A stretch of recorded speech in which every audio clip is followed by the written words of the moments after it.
स्वागत है आप सभी का आपके अपने चैनल कमलेश कुमार सैनी ऑफिशियल पर। उम्मीद करता हूं कि आप सभी खुश होंगे, स्वस्थ होंगे, मस्त होंगे, अच्छे से पढ़ रहे होंगे। साथियों, आज हम शुरू करने जा रहे हैं जो ऑनलाइन टेस्ट सीरीज है। साथियों, उस टेस्ट सीरीज की कड़ी में आज हम शुरुआत करेंगे एनसीईआरटी कक्षा 6 से 12 तक के बुक्स में जितने क्वेश्चन ऑब्जेक्टिव टाइप क्वेश्चन बन रहे हैं उनको हम टेस्ट सीरीज के माध्यम से आपके सामने प्रस्तुत करने का एक प्रयास हमारा जो है। आज हम देखेंगे कक्षा 6 की जो बुक है हमारा राजस्थान, जितने भी क्वेश्चन उनसे बन रहे हैं साथियों, उनको हम देखने का समेटने का प्रयास करेंगे इस वीडियो लेक्चर्स के माध्यम से। तो साथियों, बने रहिए हमारे नए चैनल कमलेश कुमार सैनी ऑफिशियल पर। तो साथियों, यहाँ पर है एनसीईआरटी जो बुक्स है, काफ़ी बेहद ही इम्पोर्टेंट रहती है सभी एग्जाम्स के लिए, चाहे वो आरपीएससी की कोई एग्जाम हो या फिर आरएसएसबी की कोई एग्जाम हो। सभी एग्जाम्स के लिए अत्यंत महत्वपूर्ण समान रूप से उपयोगी रहती है एनसीईआरटी जो बुक्स है।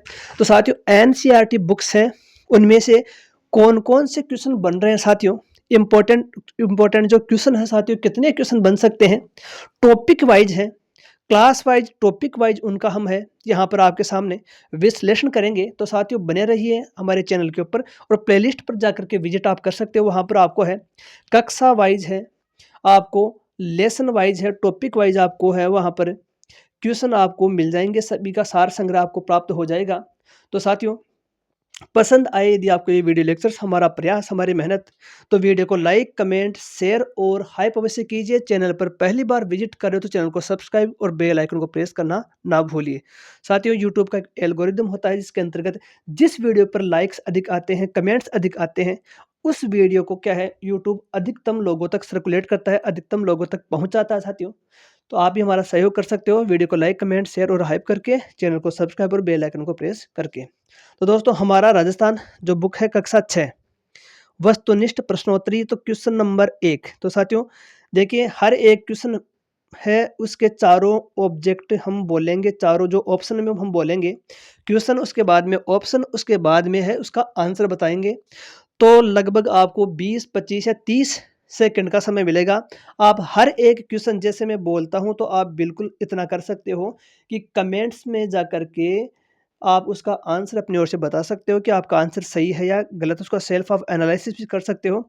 और आपका एक एक कमेंट हमारे लिए बहुमूल्य है, एक एक कमेंट हमें मोटिवेशन देता है और अधिक अच्छा काम करने की प्रेरणा उसके द्वारा हमें मिलती है। तो साथियों, आज का हमारा पहला क्वेश्चन है, टॉपिक पहला है हमारा कक्षा 6, टॉपिक फर्स्ट, राजस्थान एक परिचय। राजस्थान एक परिचय क्वेश्चन नंबर 1 है साथियों, स्क्रीन के ऊपर दिख रहा होगा।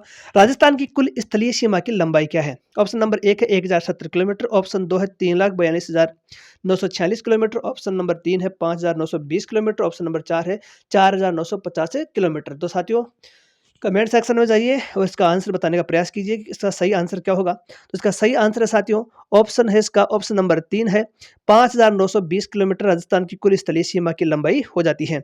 नेक्स्ट क्वेश्चन है साथियों, राजस्थान भारत के कितने प्रतिशत भाग पर फैला हुआ है? बहुत ही शानदार क्वेश्चन है। राजस्थान भारत के लगभग कितने प्रतिशत भाग पर फैला हुआ है?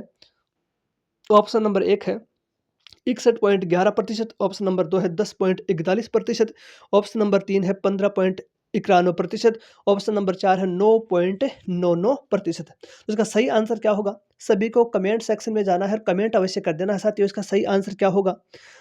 जो ऑनलाइन देख रहे हैं या फिर अब है ऑफलाइन इसको देख रहे हैं, तो साथियों सभी के लिए है, लाइव सेशन में है तो भी आपको कमेंट करना है, और लाइव के पश्चात आप इसको देख रहे हो, यदि कभी भी देख रहे हो, किसी भी समय देख रहे हो, तो बिल्कुल आप कमेंट्स अवश्य कर दीजिएगा इसका आंसर क्या होगा। तो इसका सही आंसर है साथियों, ऑप्शन नंबर 2 है, इसका सही आंसर हो जाता है 10.41%। नेक्स्ट क्वेश्चन, क्वेश्चन नंबर 3 है, रेड क्लिफ रेखा की राजस्थान में लंबाई कितने किलोमीटर है? जो रेड क्लिफ लाइन है साथियों, उसकी राजस्थान में लंबाई कितनी है बताना आपको। तो साथियों जल्दी से कमेंट कर दीजिए। ऑप्शन नंबर 1 है 1070 किलोमीटर, ऑप्शन नंबर 2 है 3,42,946 किलोमीटर, ऑप्शन नंबर 3 है 5,920 किलोमीटर, ऑप्शन नंबर 4 है 4,950 किलोमीटर। तो साथियों इसका सही आंसर क्या होगा, सभी को कमेंट्स में अपना जवाब देना है, इसका आंसर क्या होने वाला है। तो ऑप्शन नंबर ए इसका सही आंसर होगा 1070 किलोमीटर। नेक्स्ट हमारा क्वेश्चन बहुत ही शानदार है क्वेश्चन, भारत पाकिस्तान के मध्य स्थित अंतर्राष्ट्रीय रेखा का क्या नाम है? भारत पाकिस्तान के मध्य स्थित अंतर्राष्ट्रीय रेखा का क्या नाम है? ऑप्शन नंबर 1 है मैकमोहन रेखा, ऑप्शन नंबर 2 है रेड क्लिफ रेखा, ऑप्शन नंबर 3 है डुरंड रेखा, ऑप्शन नंबर 4 है ये सभी।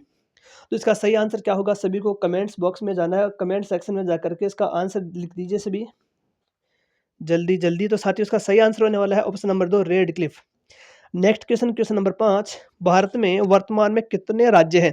भारत में वर्तमान में कितने राज्य हैं? तो ऑप्शन नंबर 1 है 25, ऑप्शन नंबर 2 है 29, ऑप्शन नंबर 3 है 28, ऑप्शन नंबर 4 है 33। तो साथियों इसका जो सही आंसर होगा वर्तमान में जो है संशोधित होकर के वर्तमान में इसके जो आपको बताना है कि वर्तमान में कितने राज्य भारत में हैं, कितने राज्य भारत में हैं। 28 है, 29 है या 25 है या 33 है। सही आंसर क्या होगा साथियों? सही आंसर इसका है 28 राज्य, बिल्कुल सही है। नेक्स्ट क्वेश्चन, क्षेत्रफल की दृष्टि से भारत का सबसे बड़ा राज्य है, क्षेत्रफल की दृष्टि से भारत का सबसे बड़ा राज्य कौन सा है? ऑप्शन नंबर 1 है बिहार, ऑप्शन नंबर 2 है उत्तर प्रदेश, ऑप्शन नंबर 3 है मध्य प्रदेश, ऑप्शन नंबर 4 है राजस्थान। सही आंसर क्या होगा? कमेंट सेक्शन में जाइए अपना आंसर बताइए साथियों। क्षेत्रफल की दृष्टि से भारत का सबसे बड़ा राज्य, सही आंसर होगा इसका क्षेत्रफल की दृष्टि से ऑप्शन नंबर 4 राजस्थान सबसे बड़ा राज्य हो जाता है साथियों। नेक्स्ट क्वेश्चन, क्वेश्चन नंबर 7, क्षेत्रफल की दृष्टि से राजस्थान का सबसे बड़ा व सबसे छोटा जिला क्रमशः है।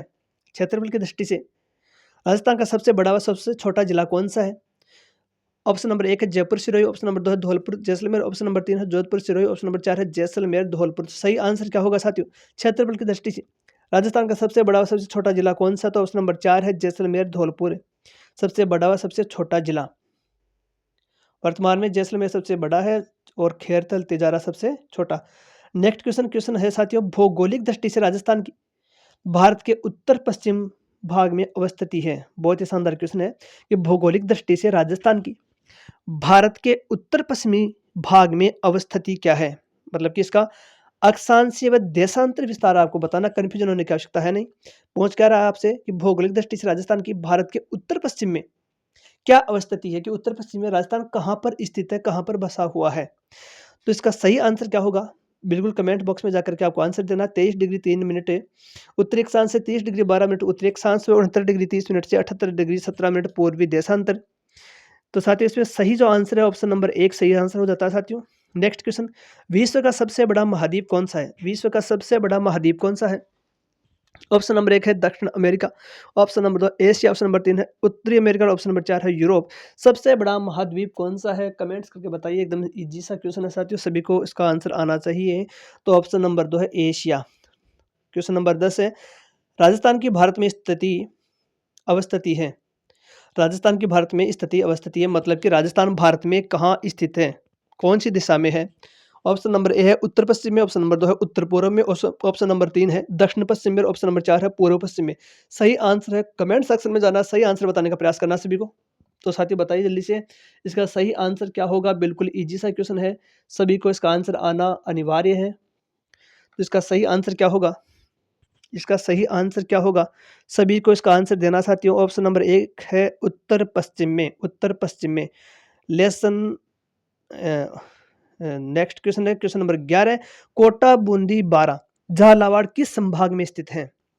कोटा बूंदी बारा व झालावाड़ है कौन से संभाग में स्थित है? ऑप्शन नंबर 1 है भरतपुर, ऑप्शन नंबर 2 है जयपुर, ऑप्शन नंबर 3 है कोटा और ऑप्शन नंबर 4 है उदयपुर। सभी को कमेंट बॉक्स में जाना है और सही सही इसका आंसर लिख देना है। इसका आंसर बता देना साथियों। भरतपुर संभाग में है जयपुर में, उदयपुर में, कोटा में, कौन से संभाग में है? तो सही इसका आंसर हो जाएगा ऑप्शन नंबर 3 कोटा संभाग में है। नेक्स्ट क्वेश्चन बहुत ही शानदार क्वेश्चन, राज्य में सबसे पहले सूर्योदय एवं सूर्यास्त किस जिले में होता है? राज्य मतलब कि राजस्थान में सबसे पहले सूर्योदय और सूर्यास्त किस जिले में होता है? सभी को इसका आंसर देने का प्रयास करना है। कमेंट सेक्शन में जाइए अपना आंसर जल्दी से लिख दीजिए। ऑप्शन नंबर 1 है भरतपुर, ऑप्शन नंबर 2 है धौलपुर, ऑप्शन नंबर 3 है जैसलमेर, ऑप्शन नंबर 4 है उदयपुर।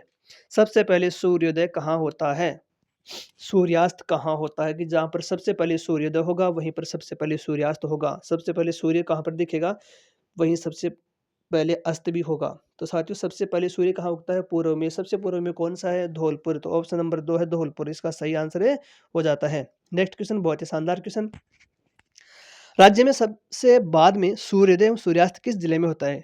राज्य में मतलब कि राजस्थान में सबसे बाद में सूर्योदय एवं सूर्यास्त किस जिले में होता है? राजस्थान में सबसे बाद में, सबसे लास्ट में, सबसे अंत में सूर्योदय एवं सूर्यास्त किस जिले में होता है? ऑप्शन नंबर 1 है भरतपुर, ऑप्शन नंबर 2 है धौलपुर, ऑप्शन नंबर 3 है जैसलमेर, ऑप्शन नंबर 4 है उदयपुर।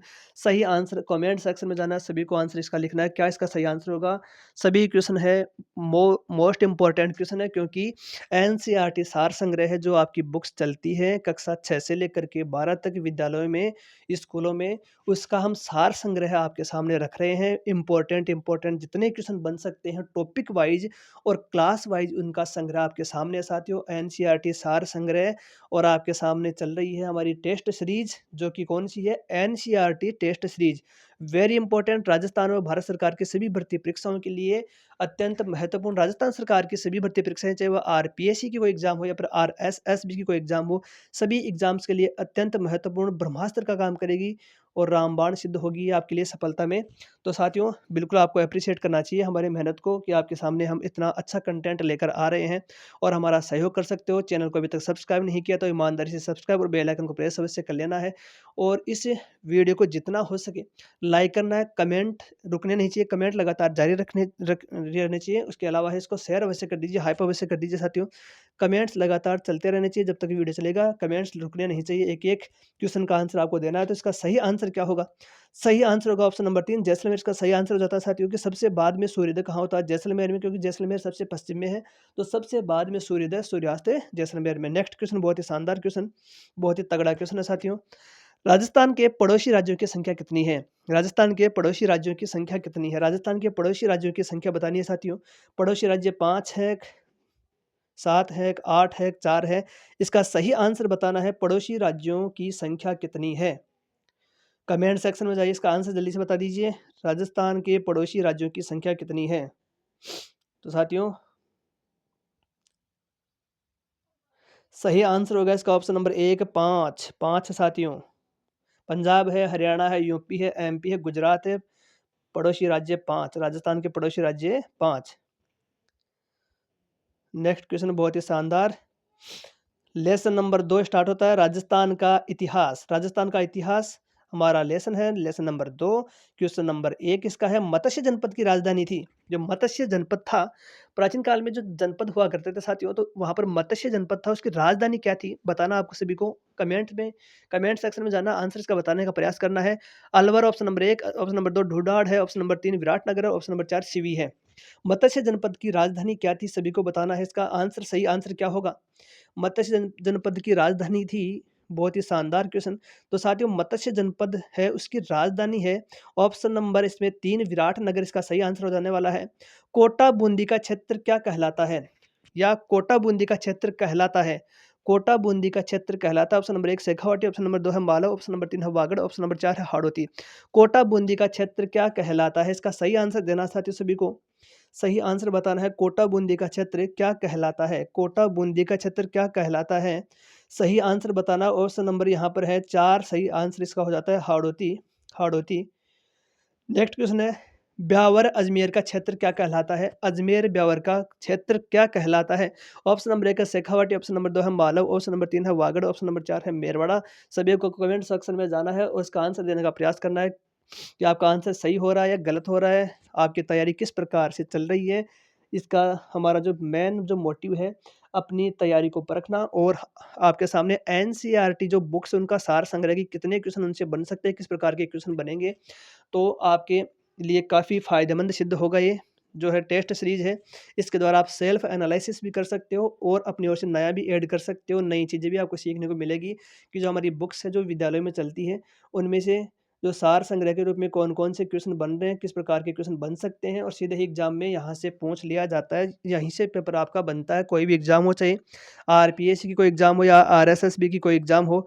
तो साथियों, इसका सही आंसर है, इसका सही आंसर होने वाला है वह है ऑप्शन नंबर 4 है, सॉरी, हाँ, ऑप्शन नंबर 4 है मेरवाड़ा। ऑप्शन नंबर 4 है मेरवाड़ा। नेक्स्ट क्वेश्चन, जयपुर एवं उसके आसपास के क्षेत्र की भाषा कहलाती है। जयपुर एवं उसके आसपास की क्षेत्र की भाषा क्या कहलाती है? जयपुर और उसके आसपास के क्षेत्र की भाषा को क्या कहते हैं? ऑप्शन नंबर 1 है ढूंढाड़ी, ऑप्शन नंबर 2 है हाड़ौती, ऑप्शन नंबर 3 है वागड़ी, ऑप्शन नंबर 4 है ये सभी। सभी को क्या करना है, कमेंट सेक्शन में जाना है, आंसर बता देना है। इसका सही आंसर क्या होगा? क्वेश्चन नंबर 4 का सही आंसर सभी को बताना है साथियों। जयपुर और उसके आसपास के क्षेत्र में कौन सी भाषा बोली जाती है?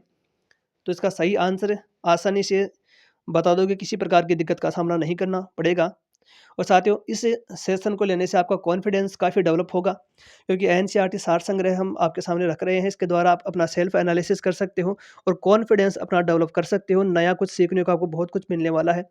जो हमारे विद्यालयों में, स्कूलों में जो किताबें चल रही हैं कक्षा 6 से 12 तक की, उनका पूरा निचोड़ है। उस महासागर को मत्थ करके आपके सामने गागर में सागर भरने का प्रयत्न हम कर रहे हैं साथियों। काफ़ी आपको इसके द्वारा है लाभ होगा। तो इसमें सही आंसर होगा option number 1 Dhundhari. Question number 5, Mahabharat कालीन के 2 जनपद थे। महाभारत कालीन के 2 जनपद कौन-कौन से थे? ऑप्शन नंबर 1 है शेखावाटी व मालव, ऑप्शन नंबर 2 है हाड़ौती व मरु, ऑप्शन नंबर 3 है मत्स्य व शिविर, ऑप्शन नंबर 4 है मेरवाड़ा गुजरात। महाभारत कालीन के 2 जनपद कौन-कौन से थे? सही आंसर आपको देना है साथियों। कमेंट सेक्शन में जाइए, इसका आंसर बता दीजिए। क्वेश्चन नंबर 5 का क्या आंसर होने वाला है? और इस सेशन को सभी दोस्तों में है शेयर कर देना, सभी ग्रुप्स में शेयर कर देना साथियों। काफ़ी अच्छा सेशन चल रहा है, काफ़ी कुछ आपको सीखने को मिलेगा। महाभारत कालीन के 2 जनपद कौन-कौन से थे? महाभारत कालीन के 2 जनपद थे मत्स्य और शिवी। ऑप्शन नंबर 3 इसका सही आंसर हो जाता है। प्राचीनतम ग्रंथ, प्रथम वेद माना जाता है। देखिए साथियों, वेदों की संख्या 4 है। इनमें सबसे प्राचीनतम या सबसे प्रथम वेद कौन-सा है? ऑप्शन नंबर 1 है सामवेद, ऑप्शन नंबर 2 है ऋग्वेद, ऑप्शन नंबर 3 है यजुर्वेद, ऑप्शन नंबर 4 है अथर्ववेद। कमेंट सेक्शन में जाना है, सभी को आंसर देने का प्रयास करना है। क्या इसका सही आंसर होने वाला है? प्राचीनतम ग्रंथ प्रथम वेद माना जाता है, इसका प्रथम वेद कौन सा था साथियों? सही आंसर होगा ऑप्शन नंबर 2 ऋग्वेद, इसका सही आंसर हो जाता है साथियों। नेक्स्ट क्वेश्चन, शेखावाटी में सम्मिलित जिले हैं। जो शेखावाटी है, जो शेखावाटी क्षेत्र है, उसमें कौन-कौन से जिले शामिल हैं, सम्मिलित हैं? ऑप्शन नंबर 1 है जयपुर, सीकर, झुंझुनू, ऑप्शन नंबर 2 है सीकर, नागौर, चूरू, ऑप्शन नंबर 3 है सीकर, चूरू, झुंझुनू, ऑप्शन नंबर 4 है अलवर, भरतपुर, धौलपुर। सही आंसर क्या होगा शेखावाटी का? तो सभी को कमेंट सेक्शन में जाना है और कमेंट कर देना है साथियों। शेखावाटी में कौन-कौन से जिले शामिल हैं? कौन-सा ऑप्शन इसका सबसे सटीक बैठा है? तो ऑप्शन नंबर 3 है सीकर, चूरू, झुंझुनू। सीकर, चूरू, झुंझुनू इसका सही आंसर हो जाता है। नेक्स्ट क्वेश्चन बहुत ही शानदार एक क्वेश्चन आपके सामने साथियों। खानवा के युद्ध में राणा सांगा की ओर से बाबर के विरुद्ध लड़ते हुए मारा गया था। खानवा के युद्ध में राणा सांगा की ओर से बाबर के विरुद्ध युद्ध में लड़ते हुए मारा गया था। कौन मारा गया था? हारून मेवाती, अली मोहम्मद खान, सलीम खान, हसन खान मेवाती। तो सही आंसर क्या होगा साथियों इसका? हसन खान मेवाती मारा गया था युद्ध में। नेक्स्ट क्वेश्चन है साथियों, मालव देश के अंतर्गत कौन सा क्षेत्र आता था? मालव देश के अंतर्गत कौन सा क्षेत्र आता था? सही आंसर क्या होगा इसका? कमेंट सेक्शन में जाइए, कमेंट कर दीजिए। कमेंट करने में कंजूसी बिल्कुल नहीं करनी है, सभी को कमेंट अवश्य करना है ईमानदारी से। जो भी इसको देख रहे हैं, तो साथियों सभी को कमेंट्स अवश्य करना है। हर एक क्वेश्चन में कमेंट करना है कि सही आंसर क्या होगा, जिससे आपका है कॉन्फिडेंस डेवलप होगा। दूसरा, अपना सेल्फ एनालिसिस आप कर पाओगे। तो साथियों, ये जो टेस्ट सीरीज़ है आपके सामने, जो यूट्यूब पर ऑनलाइन टेस्ट सीरीज चल रही है, इसका उद्देश्य क्या है? आपका कॉन्फिडेंस डेवलप करना। दूसरा कि आपके द्वारा है सेल्फ एनालिसिस करना खुद का। तीसरा, इसके द्वारा हम कुछ नया सीखने जा रहे हैं। एनसीईआरटी सार संग्रह, मालव देश के अंतर्गत कौन सा क्षेत्र आता था? ऑप्शन नंबर 1 है टोंक, प्रतापगढ़, झालावाड़, ऑप्शन नंबर 2 है टोंक, दौसा, झालावाड़, ऑप्शन नंबर 3 है सीकर, चूरू, झुंझुनू, ऑप्शन नंबर 4 है अलवर, भरतपुर, धौलपुर। तो मालव देश है साथियों, इसके अंतर्गत ऑप्शन नंबर 1 है टोंक, प्रतापगढ़, झालावाड़, सीवी जनपद की राजधानी थी। अगला क्वेश्चन है साथियों, तगड़ा क्वेश्चन, सीवी जनपद की राजधानी थी। ऑप्शन नंबर 1 है ढूढ़ाड़, ऑप्शन नंबर 2 है बेराट, ऑप्शन नंबर 3 है शेखावाटी, ऑप्शन नंबर 4 है मध्यमिका। सही आंसर क्या होगा? कमेंट बॉक्स में जाना है, इसका सही आंसर लिख देना है आपको सीवी। सीवी सही आंसर होगा ऑप्शन नंबर 4 मध्यमिका। नेक्स्ट क्वेश्चन, बयाना प्रशस्ति किस राजवंश का वर्णन मिलता है? बयाना प्रशस्ति में किस राजवंश का वर्णन मिलता है? ऑप्शन नंबर 1 है मालव, ऑप्शन नंबर 2 है सूरसेन, ऑप्शन नंबर 3 है गुज्जर, ऑप्शन नंबर 4 है राजपूत। बयाना प्रशस्ति किस राजवंश का वर्णन मिलता है? इसका आंसर आपको देना कमेंट बॉक्स में जाकर के, कमेंट बॉक्स में जाकर लिख देना है। कमेंट सेक्शन में जाइए, अपना आंसर बता दीजिए। बयाना प्रशस्ति किस राजवंश का वर्णन मिलता है? बयाना प्रशस्ति में किस राजवंश का वर्णन मिलता है? ऑप्शन नंबर 2 है सूरसेन। नेक्स्ट है, मत्स्य जनपद का उल्लेख किस वेद में मिलता है? क्वेश्चन एक बार फिर, मत्स्य जनपद का उल्लेख किस वेद में मिलता है? मत्स्य जनपद का उल्लेख किस वेद में मिलता है? आंसर बता दीजिए इसका कमेंट सेक्शन में जाकर के। ऑप्शन नंबर 1 है सामवेद, ऑप्शन नंबर 2 है ऋग्वेद, ऑप्शन नंबर 3 है यजुर्वेद, ऑप्शन नंबर 4 है अथर्ववेद। सही आंसर क्या होगा? मत्स्य जनपद का उल्लेख किस वेद में मिलता है? किस वेद में मिलता है? सही इसका आंसर बताना सभी को कमेंट सेक्शन में जाइए, इसका सही आंसर बता दीजिए। ऋग्वेद इसका सही आंसर होगा, ऑप्शन नंबर 2। नेक्स्ट क्वेश्चन है साथियों, क्वेश्चन नंबर 13। प्राचीन समय में गुहिल सिसोदिया वंश का राज्य रहा था। प्राचीन समय में गुहिल सिसोदिया वंश का राज्य कहाँ रहा था? ऑप्शन नंबर 1 है मेवाड़, ऑप्शन नंबर 2 है अजमेर मेरवाड़ा, ऑप्शन नंबर 3 है शेखावटी, ऑप्शन नंबर 4 है गुजरात। सही आंसर कमेंट में जाकर के बता देना सभी को। ईमानदारी से कमेंट्स में किसी प्रकार की कंजूसी कोताही नहीं बरतनी है। सेल्फ एनालिसिस होगा इसका और आपका कॉन्फिडेंस काफ़ी बढ़ने वाला है। नया कुछ सीखने को इसमें बहुत कुछ मिलने वाला है, क्योंकि एनसीईआरटी सार संग्रह कक्षा वाइज और टॉपिक वाइज आपके सामने मैं प्रस्तुत करने का एक प्रयास कर रहा हूँ साथियों। ज़रूर आपको पसंद आने वाला है। इसके द्वारा आपके कॉन्फिडेंस लेवल काफ़ी हाई हो जाएगा। प्राचीन समय में गुहिल सिसोदिया वंश का राज्य रहा था। सही इसका आंसर देना है तो ऑप्शन नंबर 1 है मेवाड़ इसका सही आंसर हो जाने वाला है। नेक्स्ट क्वेश्चन बहुत ही शानदार एक क्वेश्चन साथियों, और क्वेश्चन आपके सामने है। चौथी शताब्दी ईस्वी के यूनानी लेखकों ने सिकंदर के समय किस जनपद का उल्लेख मिलता है? ऑप्शन नंबर 1 है सीवी, ऑप्शन नंबर 2 है मेदपाट, ऑप्शन नंबर 3 है सूरसेन, ऑप्शन नंबर 4 है कुरु। सिकंदर के समय किस जनपद का उल्लेख चौथी शताब्दी में यूनानी लेखकों ने इसके बारे में लिखा है? तो इसका सही आंसर होगा ऑप्शन नंबर 3 है सूरसेन। सूरसेन इसका सही आंसर होने वाला है साथियों। Question lesson number 3। Lesson number 3 है साथियों, इतिहास जानने के स्रोत। कक्षा 6 लेसन नंबर 3, इतिहास को जानने के स्रोत। इतिहास को जानने के स्रोत। शानदार क्वेश्चन के साथ शुरुआत हो रही है इस लेसन की साथियों। बहुत ही शानदार क्वेश्चन, बार-बार पूछे जाने वाला क्वेश्चन, बार-बार रिपीट होने वाला क्वेश्चन, बहुत ही सुंदर क्वेश्चन आपके सामने। वंश भास्कर नामक पुस्तक के लेखक कौन थे? वंश भास्कर नामक पुस्तक के लेखक कौन है? ऑप्शन नंबर 1 सूर्यमल मिश्रण, option number 2 Bankidas, option number 3 है दयाल दास, ऑप्शन नंबर 4 है श्यामल दास। सही आंसर क्या होगा? कमेंट सेक्शन में जाइए, सभी को आंसर देना है और लगभग सभी का आंसर इसमें सही आने वाला है, क्योंकि ये क्वेश्चन अनेक बार-बार पूछे जाने वाला क्वेश्चन है साथियों, बहुत ही तगड़ा क्वेश्चन। वंश भास्कर का लेखक कौन है? वंश भास्कर के लेखक है सूर्यमल मिश्रण, ऑप्शन नंबर 1 इसका सही हो जाता है सूर्यमल मिश्रण। नेक्स्ट क्वेश्चन है क्वेश्चन नंबर 2।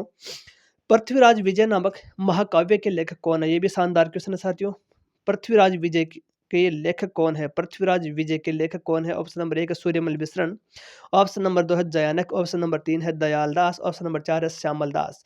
सही आंसर क्या होगा? कमेंट सेक्शन में जाना है, इसका सही आंसर बता देना है। जो आपकी टेस्ट सीरीज चल रही है एनसीईआरटी टेस्ट सीरीज, तो साथियों इस टेस्ट सीरीज का जो है आपके लिए बेनिफिट तभी होगा कि आप इसका एक-एक क्वेश्चन का आंसर बताएँगे कमेंट सेक्शन में जाकर के, तभी आपको इसका लाभ मिलने वाला है। तो बिल्कुल भी कंजूसी नहीं करनी है, बिल्कुल मुफ़्त है, बिल्कुल फ्री है, किसी प्रकार का आपको है इसमें पे नहीं करना पड़ेगा, किसी प्रकार का चार्ज आपसे नहीं वसूला जाएगा, बिल्कुल निःशुल्क है साथियों। आप यदि कमेंट करते हो, लाइक करते हो, शेयर करते हो, हाइप करते हो, चैनल को सब्सक्राइब कर लेते हो, बेल आइकन को प्रेस करते हो, तो किसी प्रकार का शुल्क आपसे नहीं वसूला जाएगा। यूट्यूब के माध्यम से बिल्कुल ये सुविधाएँ, सभी प्रकार की सुविधाएँ हैं, निःशुल्क रहती हैं। तो साथियों कमेंट्स करने में बिल्कुल कंजूसी नहीं करनी है इसमें। कमेंट्स आप कर सकते हो, फ्री होता है, कमेंट्स करने का चार्ज नहीं लगता है। आपकी जानकारी के लिए बता देना चाहता हूँ कि चार्ज आपसे नहीं वसूला जाएगा, यदि आप कमेंट्स करते हो। सही इसका आंसर होगा पृथ्वीराज विजय जयानक, ऑप्शन नंबर 2 इसका सही आंसर है Jayanaka, option number 2। Next question है हम्मीर महाकाव्य के लेखक कौन है? हम्मीर महाकाव्य के लेखक कौन है? ऑप्शन नंबर 1 है सूर्यमल मिश्रण, ऑप्शन नंबर 2 है जयानक, ऑप्शन नंबर 3 है नयन चंद्र सूरी, ऑप्शन नंबर 4 है श्यामल दास। हम्मीर महाकाव्य के लेखक कौन है? हम्मीर महाकाव्य के लेखक कौन है? कमेंट सेक्शन में जाना है, सभी को आंसर इसका देने का प्रयास करना है। हम्मीर महाकाव्य, हम्मीर महाकाव्य ऑप्शन नंबर 3 नयनचंद्र सूरी, नयनचंद्र सूरी इसका सही आंसर हो जाता है। नेक्स्ट क्वेश्चन बहुत ही शानदार क्वेश्चन, क्वेश्चन सारे लगभग रिपीट होने वाले क्वेश्चन है, तगड़े क्वेश्चन है साथियों। कान्नड़ देव प्रबंध के लेखक कौन है? कान्नड़ देव प्रबंध के लेखक कौन है? कमेंट सेक्शन में जाइए और बताइए इसका आंसर क्या होने वाला है। ऑप्शन नंबर 1 है पद्मनाभ, ऑप्शन नंबर 2 है जयानक, ऑप्शन नंबर 3 है दयाल दास, ऑप्शन नंबर 4 है श्यामल दास। कान्नड़ देव प्रबंध के लेखक, कान्नड़ देव प्रबंध के लेखक कौन है? जैसे मैं क्वेश्चन बोलूँ, देन आपको इसका आंसर देना है, आंसर देने का प्रयास करना ऑप्शन दे करके। तब है आपका यहाँ पर जो ऑनलाइन एनसीईआरटी टेस्ट सीरीज़ चल रही है, उसका सार्थकता बनेगी, तभी उस आपके लिए सार्थक रहेगी ये टेस्ट सीरीज़, और इसका सेल्फ एनालिसिस कर पाओगे साथियों। बिल्कुल निःशुल्क है, आप इसको जॉइन कर सकते हो साथियों, और अपने साथियों को, अपने दोस्तों को बता सकते हो इसके बारे में कि जो है कमलेश कुमार सैनी जो ऑफिशियल चैनल है उसके माध्यम से एनसीईआरटी कक्षा 6 से लेकर के 12 तक जितने भी उसमें क्वेश्चन बनते हैं, टॉपिक वाइज है साथियों, एक-एक टॉपिक में जितने क्वेश्चन बन सकते हैं, उन सभी को हम उसका निचोड़ आपके सामने रखने का प्रयास कर रहे हैं। टेस्ट सीरीज़ अब चल रही है जो आपके लिए काफ़ी महत्वपूर्ण है। एनसीईआरटी सार संग्रह के अंतर्गत जितने क्वेश्चन बनेंगे जिन-जिन बुक्स में, सभी का इसमें है आपके सामने रख दिया जाएगा। और साथियों, आरपीएस अध्यक्ष का भी बयान भी आया था कि मूल किताबें आपको पढ़नी पड़ेंगी। तो मूल किताबें जो स्कूलों में चलती कक्षा 6 से 12 तक की मूल किताबें वे हैं। मूल किताबें जो हमारी जो स्नातक में ग्रेजुएट लेवल पर चलती है और पीजी लेवल के ऊपर जो चलती है आपकी जो बुक्स हैं, उन्हें मूल किताबें, मूल बुक्स कहा जाता है। तो उसका अध्ययन अनिवार्य है यदि आप किसी एग्ज़ाम को क्रैक करना चाहते हो। तो आपके सामने कक्षा 6 से 12 तक की सभी बुक्स को, एनसीईआरटी की सभी जो बुक्स है वो आपके सामने मैं पूरा उसका निचोड़ आपके सामने रखने का प्रयास कर रहा हूँ। इसके अलावा आपको पढ़ने की आवश्यकता नहीं पड़ने वाली है, क्योंकि जितने क्वेश्चन उनसे बन रहे हैं, सभी क्वेश्चन को मैं आपके सामने रखने का प्रयास कर रहा हूँ। और आपका रिस्पॉन्स किस प्रकार का रहता है उसके बारे में साथियों, कक्षा 6 से 12 तक की सार संग्रह पूरा करने के बाद में हम एक-एक लेसन को टॉपिक वाइज़ हम उसका अध्ययन भी करवा देंगे। यदि आपका रिस्पॉन्स पॉजिटिव रहता है, अच्छा रिस्पॉन्स हमें मिलता है। हम्मीर महाकाव्य नयनचंद सूरी ऑप्शन नंबर 3 इसका सही आंसर हो जाता है। नेक्स्ट क्वेश्चन है, कानड़देव प्रबंध के लेखक कौन है? कानड़देव प्रबंध के लेखक कौन है? पद्मनाभ, जयानक, दयालदास, श्यामलदास। कानड़देव प्रबंध, पद्मनाभ। नेक्स्ट क्वेश्चन बहुत ही शानदार question, annals and antiquities of Rajasthan के लेखक कौन है? अनेक बार पूछा गया क्वेश्चन, बार बार रिपीट होने वाला क्वेश्चन है साथियों। Annals and antiquities of Rajasthan के लेखक कौन है? The central and western Rajput state of India इसका दूसरा नाम है। ऑप्शन नंबर 1 है colonel James Tod, option number 2 है पद्मनाभ, ऑप्शन नंबर 3 है नयनचंद्र सूरी, ऑप्शन नंबर 4 है ये सभी। Annals and antiquities of Rajasthan, बताना सभी को क्या इसका आंसर होगा। कमेंट सेक्शन में जाइए, आंसर बता दीजिए। Option number 1 colonel James Tod. Next question, प्रशंसा में लिखे गए अभिलेख को क्या कहा जाता है? प्रशंसा में लिखे गए अभिलेख को क्या कहा जाता है?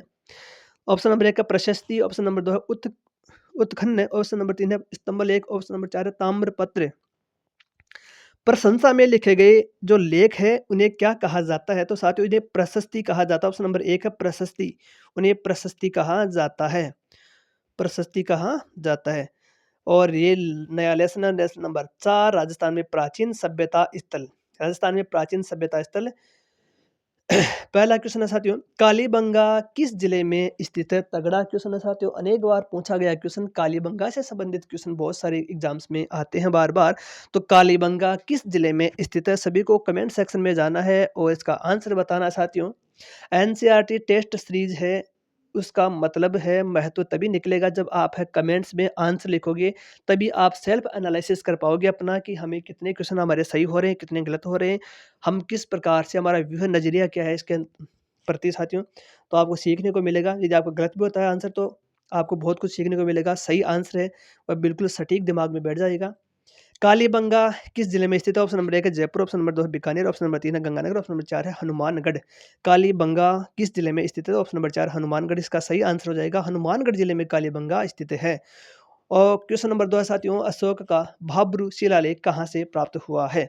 अशोक का भाब्रू शिलालेख कहाँ से प्राप्त हुआ है? ऑप्शन नंबर 1 है बेराट, ऑप्शन नंबर 2 है आहड़, ऑप्शन नंबर 3 है गणेश्वर, ऑप्शन नंबर 4 है बालाथल। सभी को क्या करना है, कमेंट सेक्शन में जाना है, इसका आंसर बताने का प्रयास करना है साथियों। हमारा पहला चैनल है Aar Paar education, second channel जिस पर आप है देख पा रहे हो साथियों, उसका नाम है कमलेश कुमार सैनी ऑफिशियल चैनल। दोनों चैनलों को आपको सब्सक्राइब कर लेना साथियों, अत्यंत महत्वपूर्ण रहेंगे आप सभी के लिए। राजस्थान सरकार की सभी भर्ती परीक्षाओं की लेटेस्ट अपडेट व निःशुल्क तैयारी इस चैनल के माध्यम से करवाई जा रही है साथियों। इसके अंतर्गत है हम मूल किताबों का हम यहाँ पर अध्ययन शुरू कर दिया हमने। एनसीईआरटी बुक्स कक्षा 6 लेसन नंबर 4 चल रहा है वर्तमान में। अशोक का भाब्रू शिलालेख कहाँ से प्राप्त हुआ? ऑप्शन नंबर 1 है बेराट। क्वेश्चन नंबर 3, नाचता हुआ पक्षी किस सभ्यता से मिला है? नाचता हुआ पक्षी किस सभ्यता से मिला है? तगड़ा क्वेश्चन साथियों। ऑप्शन नंबर 1 है बेराट, ऑप्शन नंबर 2 है आहड़, ऑप्शन नंबर 3 है गणेश्वर, ऑप्शन नंबर 4 है बालाथल। सही इसका आंसर क्या होगा? कमेंट सेक्शन में जाइए, इसका आंसर बता दीजिए साथियों। नाचता हुआ पक्षी किस सभ्यता से मिला है? नाचता हुआ पक्षी किस सभ्यता से मिला है? नाचता हुआ पक्षी किस सभ्यता से मिला है? तो ऑप्शन नंबर 1 है बेराट सभ्यता से मिला है नाचता हुआ पक्षी। तगड़ा क्वेश्चन है साथियों, आगामी एग्जाम्स में देखने को मिलेगा बिल्कुल नाचता हुआ पक्षी। नेक्स्ट क्वेश्चन, किस सभ्यता से 8 पंचमार्क एवं 28 भारतीय यूनानी शासकों की मुद्राएं मिली हैं? तगड़ा क्वेश्चन है, शानदार क्वेश्चन। किस सभ्यता से 8 पंचमार्क एवं 28 भारतीय यूनानी शासकों की मुद्राएं मिली हैं, सिक्के मिले हैं, मुद्राएं मिली हैं? ऑप्शन नंबर 1 है बेराट, ऑप्शन नंबर 2 है आहड़, ऑप्शन नंबर 3 है गणेश्वर, ऑप्शन नंबर 4 है बालाथल। सही आंसर क्या होगा? कमेंट सेक्शन में जाइए, इसका आंसर जरूर बताइए साथियों। हर एक क्वेश्चन का जैसे मैं क्वेश्चन बोलता हूँ, ऑप्शन बोलता हूँ, तो आपको है सटीक उसका आंसर देने का प्रयास करना। कमेंट में आप आंसर लिखना है। सभी को बिल्कुल भी कंजूसी करने की आवश्यकता है नहीं। इसमें साथियों आपको किसी प्रकार का चार्ज नहीं इससे वसूला जाएगा, ना आपके पेज भर रहे हैं, ना आपका पेन कॉपी खराब हो रही है। आपको आंसर लिख देना है, सटीक आंसर आपकी ओर से क्या होगा। यदि आपका आंसर गलत भी होता है तो आपको सीखने को मिलेगा कि इसका सही आंसर ये है, और वो लंबे समय तक आपको याद रहेगा। तो इसका सही आंसर होगा ऑप्शन नंबर 1 है बेराट। ऑप्शन नंबर 1 है बेराट। नेक्स्ट क्वेश्चन तगड़ा क्वेश्चन है साथियों। बीजक की पहाड़ी एवं भीम डोंगरी किस सभ्यता से संबंधित है? बीजक की पहाड़ी एवं भीम डोंगरी किस सभ्यता से संबंधित है? भीम डोंगरी किस सभ्यता से संबंधित है? ऑप्शन नंबर 1 है बेराट, ऑप्शन नंबर 2 है आहड़, ऑप्शन नंबर 3 है गणेश्वर, ऑप्शन नंबर 4 है बालाथल। बिज्जक की पहाड़ी एवं भीम डोंगरी किस सभ्यता से संबंधित है? तो साथियों सही इसका आंसर क्या होगा? कमेंट सेक्शन में जाइए, अपना आंसर सभी को बताना है। आंसर सभी को बताना है, बिज्जक की पहाड़ी एवं भीम डोंगरी किस सभ्यता से संबंधित है? सही आंसर होगा बेराट। ऑप्शन नंबर 1 है साथियों बेराट, इसका सही आंसर हो जाता है। नेक्स्ट क्वेश्चन है साथियों, किस सभ्यता से हाथ से बुने हुए वस्त्र प्राप्त हुए हैं? ये कौन सी सभ्यता है जिससे हाथ से बुने हुए, हाथ से बनाए हुए वस्त्र प्राप्त हुए हैं? ऑप्शन नंबर 1 है बेराट, और ऑप्शन नंबर 2 है बालाथल, ऑप्शन नंबर 3 है 1 व 2 दोनों, और ऑप्शन नंबर 4 है गणेश्वर। क्वेश्चन आपके सामने है, ऑप्शन आपके सामने है, इसका आंसर आपको कमेंट सेक्शन में जाकर देना। इसका सही आंसर क्या होने वाला है? किस सभ्यता से हाथ से बने हुए वस्त्र प्राप्त हुए हैं? तो इसका सही आंसर है साथियों, हाथ से बुने हुए वस्त्र हमें प्राप्त हो रहे हैं साथियों, बेराट व बालाथल दोनों से।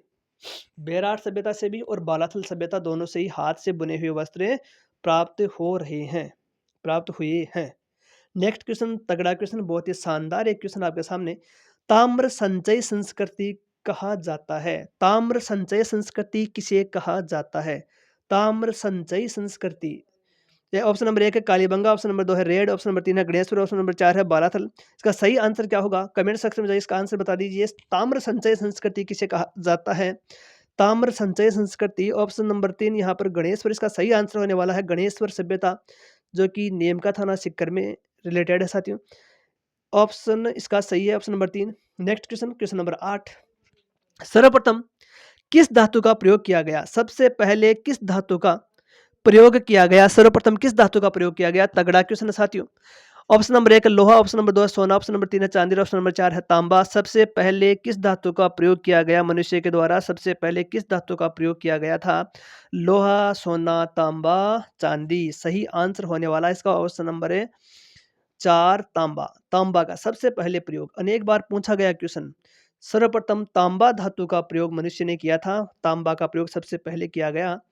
लोहा नहीं होगा, इसका सही आंसर होगा तांबा। तांबा। Next question, question number 9। अग्निकुंड, अग्निकुंड या वेदिकाएं के साक्ष्य प्राप्त हुए हैं? अग्निकुंड के या अग्नि वेदिकाओं के साक्ष्य कहाँ से प्राप्त हुए हैं? ऑप्शन नंबर 1 है कालीबंगा, ऑप्शन नंबर 2 है रेड, ऑप्शन नंबर 3 है गणेश्वर, ऑप्शन नंबर 4 है बालाथल। अग्निकुंड या अग्नि वेदिकाओं के साक्ष्य हमें कहाँ से प्राप्त हुए हैं? इसका सही आंसर कमेंट सेक्शन में जानना है, सभी को आंसर बताने का प्रयास करना है साथियों। अग्निकुंड के साक्ष्य कहाँ से प्राप्त हुए हैं? सही आंसर होगा ऑप्शन नंबर 1 कालीबंगा। कालीबंगा से अग्निकुंड के साक्ष्य प्राप्त हुए हैं। नेक्स्ट क्वेश्चन है 10वीं या 11वीं शताब्दी में किस सभ्यता को आघाटपुर के नाम से जाने लगा? आघाटपुर की सभ्यता किसे कहा गया? Option number 1 Kalibangan, option number 2 है रेड, ऑप्शन नंबर 3 है जोधपुरा, ऑप्शन नंबर 4 है आहड़। सही आंसर होगा option number 3 Jodhpura. Next question साथियों, हमारा लेसन नंबर 5 है आजादी से पूर्व सरकार का स्वरूप। आजादी से पहले सरकार का क्या स्वरूप था? सरकार किस प्रकार से हुआ करती थी? तो उसका शासन का स्वरूप क्या था? तो आजादी से पहले सरकार का स्वरूप। हमारा लेसन का नाम है क्वेश्चन नंबर 1। तगड़ा क्वेश्चन है साथियों आपके सामने। सेना को वेतन देने तथा सेना संबंधी अन्य कार्यों की जिम्मेदारी होती थी कि सेना को वेतन देने का, पेमेंट देने का काम, और सेना से संबंधित अन्य कार्यों की जिम्मेदारी किसकी होती थी? ऑप्शन नंबर 1 है खजांची, ऑप्शन नंबर 2 है राजा, ऑप्शन नंबर 3 है बख्शी, ऑप्शन नंबर 4 है प्रधान। सेना को वेतन, ऑप्शन नंबर 1 खजांची इसका सही आंसर होने वाला साथियों। ऑप्शन नंबर 3 है बख्शी। इसका सही आंसर होगा ऑप्शन नंबर 3 बख्शी। सेना को वेतन देने का और सेना संबंधी अन्य कार्यों की जिम्मेदारी बख्शी की होती थी। बख्शी बख्शी। नेक्स्ट क्वेश्चन है, राजस्थान के प्रथम निर्वाचित मुख्यमंत्री थे। राजस्थान के प्रथम निर्वाचित मुख्यमंत्री कौन थे? सभी को आंसर देने का प्रयास करना, कमेंट सेक्शन में जाइए, इसका आंसर बताइए साथियों, क्या इसका आंसर होगा? राजस्थान के प्रथम निर्वाचित मुख्यमंत्री कौन थे? ऑप्शन नंबर 1 है मोहनलाल सुखाड़िया, ऑप्शन नंबर 2 है टीकाराम पालीवाल, ऑप्शन नंबर 3 है जय नारायण व्यास, ऑप्शन नंबर 4 है हरिदेव जोशी। राजस्थान के प्रथम निर्वाचित मुख्यमंत्री कौन थे? राजस्थान के प्रथम निर्वाचित मुख्यमंत्री कौन थे? निर्वाचित मुख्यमंत्री कौन थे साथियों? सही आंसर देना, कमेंट सेक्शन में जाकर सभी को आंसर देने का प्रयास करना। बहुत ही शानदार तगड़ा क्वेश्चन है साथियों। तो टीकाराम पालीवाल, टीकाराम पालीवाल प्रथम निर्वाचित मुख्यमंत्री थे राजस्थान के। नेक्स्ट क्वेश्चन है, भारत का प्रथम वायसराय कौन था? भारत का प्रथम वायसराय कौन था? भारत का प्रथम वायसराय कौन था? ऑप्शन नंबर 1 है विलियम बेंटिंग, ऑप्शन नंबर 2 है माउंट बैटन, ऑप्शन नंबर 3 है Lord Canning, option number 4 Tikaram Paliwal. सही इसका आंसर क्या होगा साथियों? सभी को कमेंट सेक्शन में जाना है, आंसर सभी को देने का प्रयास करना है। सही इसका आंसर क्या होने वाला है? भारत का प्रथम वायसराय, अपने सुझाव भी दे सकते हो साथियों। आपका कोई भी सुझाव हो तो सुझाव भी आप दे सकते हो, आंसर भी बता सकते हो साथियों। भारत का प्रथम वायसराय, तो साथियों ऑप्शन नंबर 3 लॉर्ड कैनिंग इसका सही आंसर हो जाता है। क्वेश्चन नंबर 4 है, राज्य की सबसे छोटी इकाई को क्या कहा जाता था? राज्य की सबसे छोटी इकाई को क्या कहा जाता था? राज्य की सबसे छोटी इकाई को क्या कहा जाता था? ऑप्शन नंबर 1 है राज्य, ऑप्शन नंबर 2 है ग्राम, ऑप्शन नंबर 3 है जागीर, ऑप्शन नंबर 4 है रियासतें। राज्य की सबसे छोटी इकाई को क्या कहा जाता था? सभी को कमेंट सेक्शन में जाना है, कमेंट कर देना इसका सही आंसर क्या होगा। अपना सेल्फ एनालिसिस कीजिए, अपने स्वयं की आप जान सकते हो अपनी तैयारी को कि किस प्रकार से हमारी तैयारी चल रही है, किस दिशा में, किस डायरेक्शन में हम चल रहे हैं। और साथियों, यदि आपका आंसर गलत भी होता है तो आपको सीखने को मिलेगा कि सही आंसर लंबे समय तक आपको याद हो जाएगा, वो क्वेश्चन रटा जाएगा। तो राज्य की सबसे छोटी इकाई को क्या कहा जाता था? सही इसका आंसर होगा ऑप्शन नंबर 2 ग्राम। नेक्स्ट क्वेश्चन है, राजस्थान की प्रथम विधानसभा के चुनाव कब हुए? राजस्थान की प्रथम विधानसभा के चुनाव कब हुए? राजस्थान की प्रथम विधानसभा के चुनाव कब हुए? 1952, 1956, 1954, 1949। सही इसका आंसर क्या होगा? सभी को कमेंट सेक्शन में जाना है, इसका आंसर बताने का प्रयास करना है कि प्रथम विधानसभा है उसके चुनाव कब हुए थे साथियों। प्रथम विधानसभा के चुनाव कब होते हैं ये आपको आंसर बताना है कि प्रथम पहली विधानसभा राजस्थान की, उसके चुनाव चुनाव कब हुए थे। सही इसका आंसर होगा ऑप्शन नंबर 1 1952, 1952, 1952। नेक्स्ट क्वेश्चन है, राज्य की संपूर्ण शक्ति का सर्वोच्च केंद्र होता था। राज्य की संपूर्ण शक्ति का सर्वोच्च केंद्र होता था। राज्य की संपूर्ण शक्ति का सर्वोच्च केंद्र होता था। ऑप्शन नंबर 1 है राज्य, ऑप्शन नंबर 2 है ग्राम, ऑप्शन नंबर 3 है राजा, ऑप्शन नंबर 4 है रियासत। सही इसका आंसर क्या होगा? कमेंट सेक्शन में जाइए, इसका आंसर बताइए साथियों, सभी को आंसर बताना है। राज्य की संपूर्ण शक्ति का सर्वोच्च केंद्र होता था। राज्य की संपूर्ण शक्ति का सर्वोच्च केंद्र होता था, तो सही इसका आंसर होगा ऑप्शन नंबर 3 राजा। क्वेश्चन नंबर 7, निम्न में से किस एक का कार्य आमदनी और खर्च संतुलित बनाए रखना तथा बचत को सुरक्षित कर राजकोष में वृद्धि करना था? तो इसका सही आंसर होगा खजांची, ऑप्शन नंबर 1। नेक्स्ट क्वेश्चन है साथियों, 1935 के भारत सरकार अधिनियम को लागू किया गया। 1935 के भारत सरकार अधिनियम को कब लागू किया गया था? ऑप्शन नंबर 1 है 1 अप्रैल 1935 को, ऑप्शन नंबर 2 है 1 अप्रैल 1937 को, ऑप्शन नंबर 3 है 1 अप्रैल 1939 को, ऑप्शन नंबर 4 है 1 अप्रैल 1934 को। सही इसका आंसर होगा साथियों क्या होगा?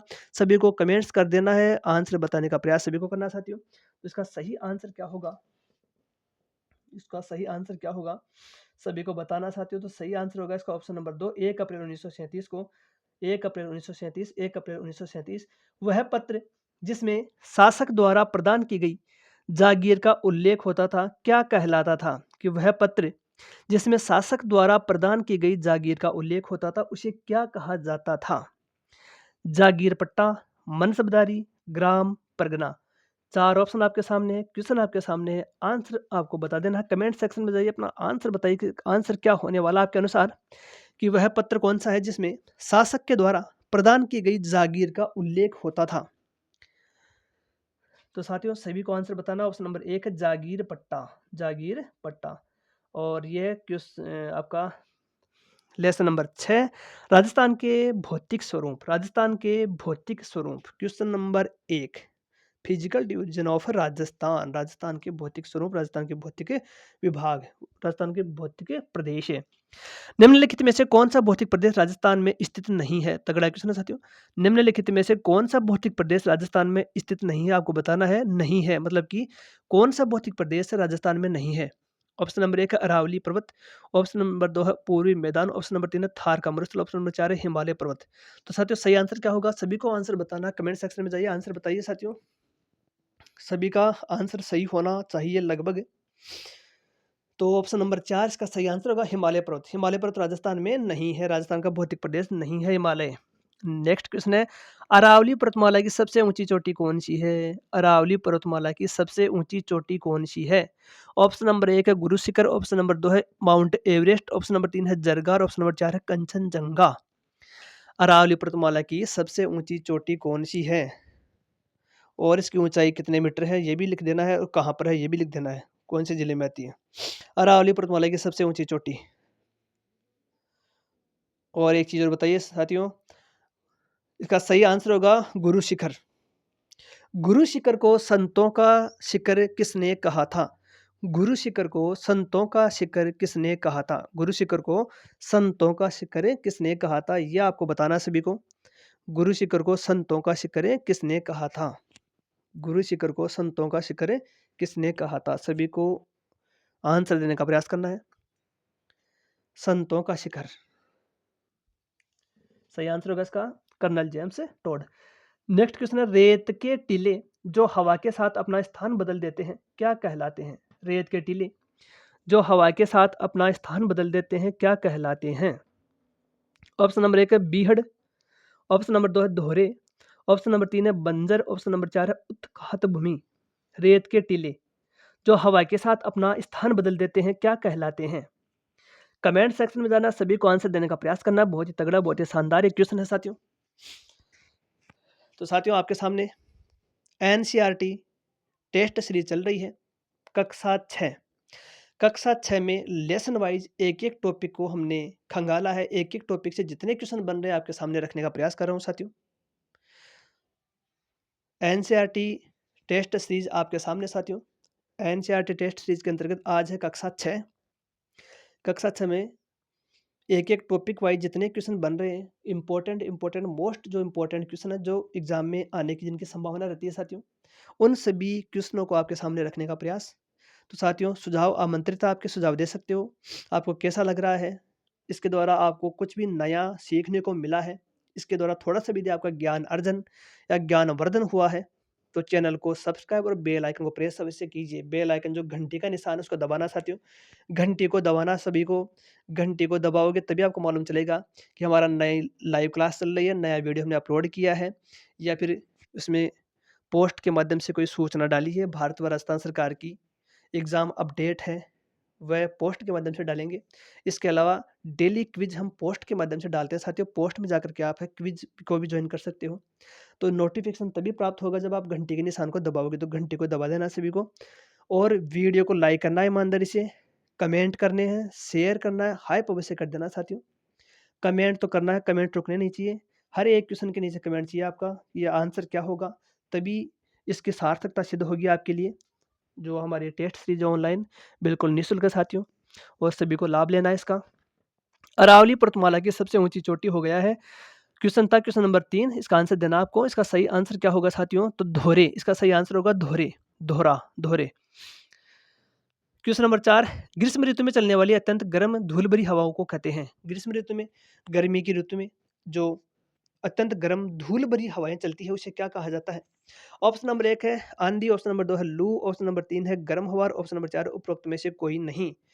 ग्रीष्म ऋतु में चलने वाली अत्यंत गर्म धूल भरी हवाओं को क्या कहते हैं? इसका आंसर देना है, कमेंट सेक्शन में जाइए और उसका आंसर बताइए साथियों। सभी का, लगभग सभी का इसमें आंसर सही होने वाला है साथियों। देखिए किस प्रकार से एग्जाम में तुक्का किस प्रकार से लगाएं जब किसी क्वेश्चन का आंसर नहीं आ रहा है या कोई भी एग्जाम ऐसी हो जिसमें नेगेटिव मार्किंग नहीं हो, तो वहाँ पर तुक्का लगाने का टिप्स आपको मिल जाएगा साथियों हमारे प्लेलिस्ट में। तो तुक्का के अंतर्गत इसमें सही आंसर होगा लू। केवल सबसे छोटी लाइन है लू, इसमें एक ही शब्द का प्रयोग हुआ है, तो इसका आंसर होगा लू, ऑप्शन नंबर 2 लू। इस प्रकार से भी इसको आप हल कर सकते हो। तो लू इसका सही आंसर होगा, लू चल रही है। लू कब चलती है साथियों? गर्मियों में लू चलती है। नेक्स्ट क्वेश्चन है गुरु शिखर की ऊंचाई कितनी है? गुरु शिखर की ऊंचाई कितनी है साथियों? गुरु शिखर की ऊंचाई option number 1 1728 metre, option number 2 1800 metre, option number 3 1722 metre, option number 4 1734 metre. सही आंसर क्या होगा? कमेंट सेक्शन में जाइए, इसका आंसर बताने का प्रयास करना सभी को। गुरु शिखर की ऊंचाई कितनी है? गुरु शिखर की ऊंचाई कितनी है? गुरु शिखर को संतों का शिखर किसने कहा? कर्नल जेम्स टोड ने कहा। गुरु शिखर की ऊंचाई कितनी है साथियों? सिरोही में स्थित है ये। इसकी ऊंचाई कितनी है? तो 1722 मीटर। सही इसका आंसर होगा ऑप्शन नंबर 3 1722 मीटर। 1722 मीटर। मानचित्र पर समान वर्षा वाले स्थानों को जोड़ने वाली काल्पनिक रेखा को क्या कहा जाता है? मानचित्र पर समान वर्षा वाले स्थानों को जोड़ने वाली काल्पनिक रेखा क्या कहलाती है? मानचित्र के ऊपर समान वर्षा वाले जो स्थान होते हैं उनको जोड़ने वाली एक रेखा होती है, उस काल्पनिक रेखा को क्या कहा जाता है? ऑप्शन नंबर 1 है समवर्षा रेखा, ऑप्शन नंबर 2 है अक्षांश रेखा, और ऑप्शन नंबर 3 है समताप रेखा, ऑप्शन नंबर 4 है समदाब रेखा।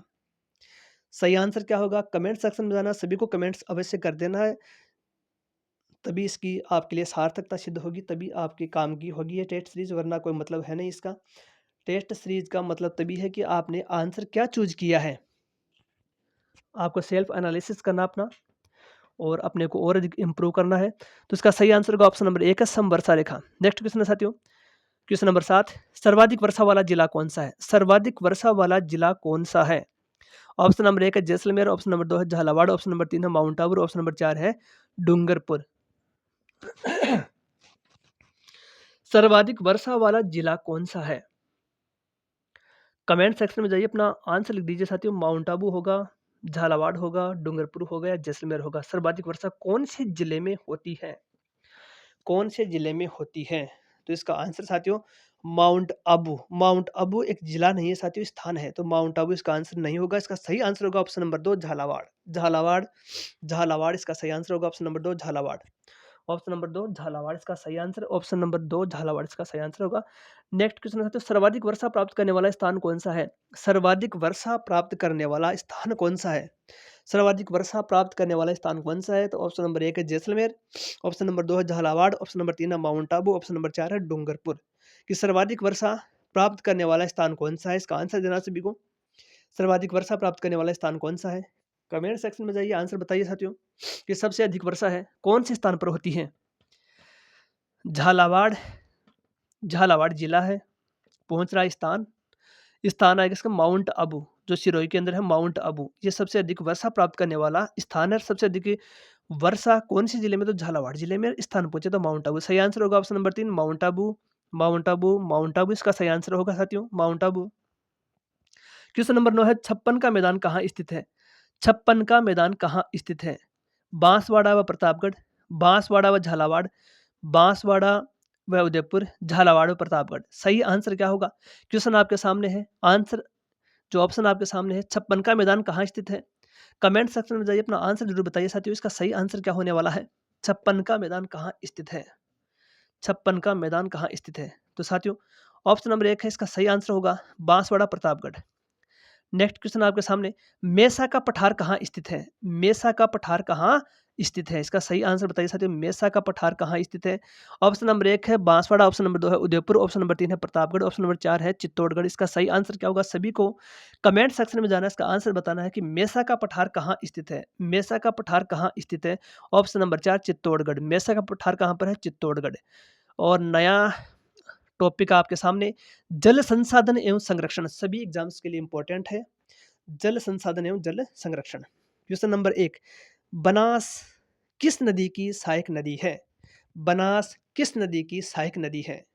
ऑप्शन नंबर 1 है चंबल, ऑप्शन नंबर 2 है लूनी, ऑप्शन नंबर 3 है बाणगंगा, ऑप्शन नंबर 4 है माही। बनास किस नदी की सहायक नदी है? सभी को कमेंट सेक्शन में चले जाना है और अपना आंसर लिख देना, कमेंट कर देना आंसर। इसका सही आंसर क्या होगा?